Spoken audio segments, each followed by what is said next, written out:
Japan हमेशा से Indians के लिए एक अट्रैक्टिव डेस्टिनेशन रहा है, चाहे ट्रैवल के लिए हो, स्टडीज के लिए हो या वर्क अपॉर्चुनिटीज के लिए। लेकिन अब जापान जाने की प्लानिंग कर रहे लोगों के लिए एक बड़ा बदलाव सामने आ रहा है। फिस्कल ईयर 2026 से जापान अपने वीजा और रेजिडेंसी से जुड़े फीस में भारी बढ़ोतरी करने जा रहा है। कुछ केसेस में ये बढ़ोतरी 500% से भी ज्यादा हो सकती है। तो इस वीडियो में आज हम समझेंगे कि जापान ऐसा क्यों कर रहा है, किन लोगों पर इसका सबसे ज्यादा असर पड़ेगा, और अगर आप ट्रैवल या लॉन्ग स्टे प्लान कर रहे हैं तो आप अभी से कैसे स्मार्ट प्लानिंग कर सकते हैं। तो चलिए फिर जल्दी से वीडियो को स्टार्ट करते हैं। हाय, मेरा नाम है वर्षा दुबे और आप मुझे देख रहे हैं एनबीटी टेक एड पर। सबसे पहले समझना जरूरी है कि ये बदलाव कब से लागू होगा। जापान का फिस्कल ईयर अप्रैल से मार्च तक चलता है। नए रूल्स अप्रैल 2026 से लागू होंगे और मार्च 2027 तक चलेंगे।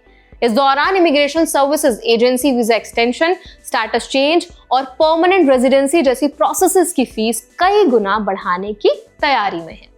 अब बात करते हैं नंबर्स की, ताकि इंपैक्ट साफ समझ आ जाए। अभी जापान में रेजिडेंस स्टेटस एक्सटेंड या फिर चेंज करने की फीस करीब 6000 येन है। नए स्ट्रक्चर में यही फीस बढ़कर 30,000 से 40,000 येन तक जा सकती है, यानी सीधे 5 से 6 गुना उछाल।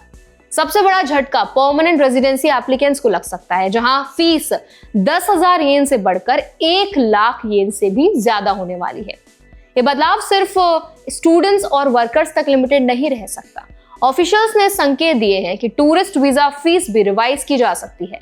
अभी सिंगल एंट्री टूरिस्ट वीजा 3,000 येन और मल्टीपल एंट्री वीजा 6,000 येन में मिल जाता है, लेकिन जापान अब इन्हें G7 देशों के स्टैंडर्ड्स के करीब लाने पर विचार कर रहा है। फॉर एग्जाम्पल, यूएस में वीजा फीस करीब 28,000 येन के आसपास है, यूके में 27,000 येन और शेंगन कंट्रीज में लगभग 15,000 येन।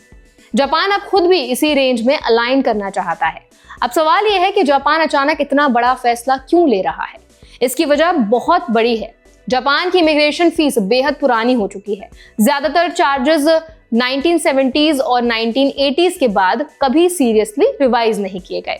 इतने सालों में ग्लोबल ट्रैवल, एडमिनिस्ट्रेशन कॉस्ट और इंफ्रास्ट्रक्चर एक्सपेंसेस कई गुना बढ़ चुके हैं, लेकिन फीस लगभग वहीं की वहीं रही। दूसरी बड़ी वजह है फॉरेन पॉपुलेशन और टूरिज्म का एक्सप्लोजन। 2025 में जापान में करीब 3.96 मिलियन फॉरेन रेजिडेंट्स रह रहे थे, जो अब तक का हाईएस्ट नंबर है। टूरिज्म का हाल और भी ड्रामेटिक है। सिर्फ एक साल के पहले हाफ में 21.5 मिलियन इंटरनेशनल विजिटर्स जापान पहुंचे। पोस्ट पैंडेमिक ट्रैवल बूम ने इमिग्रेशन ऑफिसेज, एयरपोर्ट्स और बॉर्डर सिस्टम पर भारी प्रेशर डाल दिया। ऑफिशियल्स का कहना है कि ओवरस्टेज की संख्या भी 70,000 से ज्यादा हो चुकी है। इन सबको मैनेज करने के लिए ज्यादा स्टाफ, बेहतर टेक्नोलॉजी और स्ट्रॉन्ग एनफोर्समेंट सिस्टम की जरूरत है।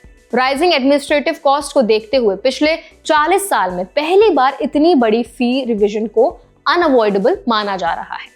इस फी हाइक का सबसे ज्यादा असर शॉर्ट टर्म टूरिस्ट पर नहीं, बल्कि लॉन्ग टर्म स्टे करने वालों पर पड़ेगा।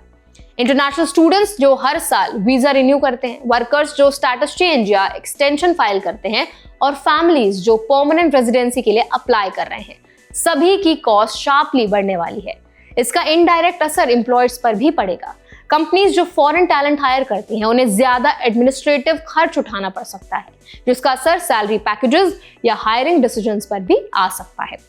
कुछ एक्सपर्ट्स मानते हैं कि इससे जापान स्किल्ड वर्कर्स के लिए थोड़ा लेस अट्रैक्टिव भी हो सकता है।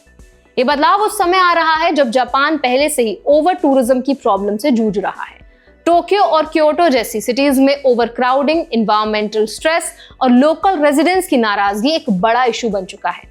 हाल ही में जापान ने डिपार्चर टैक्स भी बढ़ाया है, जो पहले 1,000 येन था और अब करीब 3,000 येन हो चुका है। यानी ट्रैवल ओवरऑल महंगा होता जा रहा है। जापान सरकार का कहना है कि फैसला सिर्फ पैसा कमाने के लिए नहीं, बल्कि सस्टेनेबिलिटी के लिए है। न्यू फीस से आने वाला रेवेन्यू इमिग्रेशन इंफ्रास्ट्रक्चर को मॉडर्न बनाने में इस्तेमाल किया जाएगा।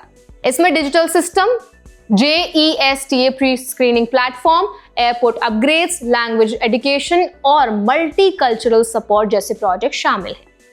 गवर्नमेंट का मकसद है कि विजिटर्स और रेजिडेंट्स से आने वाले प्रेशर को टैक्स पेयर पर डालने के बजाय सिस्टम खुद सस्टेन करे। अब सबसे जरूरी सवाल, आप इससे कैसे बच सकते हैं, इम्पैक्ट कम कैसे कर सकते हैं। एक्सपर्ट्स की पहली सलाह है अर्ली प्लानिंग। अगर आपको वीजा एक्सटेंड करना है, स्टेटस चेंज करना है या परमानेंट रेजिडेंसी अप्लाई करनी है, तो अप्रैल 2026 से पहले एप्लीकेशन फाइल करने की कोशिश करें। पास्ट एग्जांपल्स दिखाते हैं कि जो एप्लीकेशंस इंप्लीमेंटेशन डेट से पहले फाइल होती हैं, उन्हें ओल्ड फीस पर ही प्रोसेस किया जा सकता है, भले अप्रूवल बाद में मिले। दूसरा स्मार्ट ऑप्शन है लॉन्गर ड्यूरेशन वीजा चुनना। अगर आप एलिजिबल हैं तो मल्टी ईयर वैलिडिटी या लॉन्गर स्टे वाले वीजाज लें।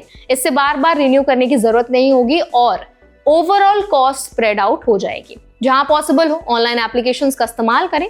जापान डिजिटल सिस्टम को पुश कर रहा है और फ्यूचर में ऑनलाइन प्रोसेसिंग चीपर और फास्टर रहने की उम्मीद है। ट्रैवलर्स के लिए एक राहत की बात यह है कि जापान का वीजा प्रोसेस अब भी रिलेटिवली फ्लेक्सिबल है। Fully paid flight tickets mandatory नहीं है। कैंसल्ड या ऑन होल्ड बुकिंग्स एक्सेप्ट की जाती हैं। रिफंडेबल होटल बुकिंग्स भी वैलिड मानी जाती हैं जब तक आइटिनरी क्लियर हो। इससे ट्रैवलर्स फाइनेंशियल रिस्क के बिना प्लानिंग कर सकते हैं। तो आई होप ये वीडियो आपके लिए हेल्पफुल रहा होगा। अब इस पूरे वीडियो पर आप क्या ओपिनियन रखते हैं, आपका क्या थॉट प्रोसेस है, हमें कमेंट्स में जरूर बताएं। ऐसे और भी अपडेट्स के लिए, वीडियोस के लिए, इन्फॉर्मेशन के लिए हमारे चैनल NBT Tech Ed को भी जरूर सब्सक्राइब करें।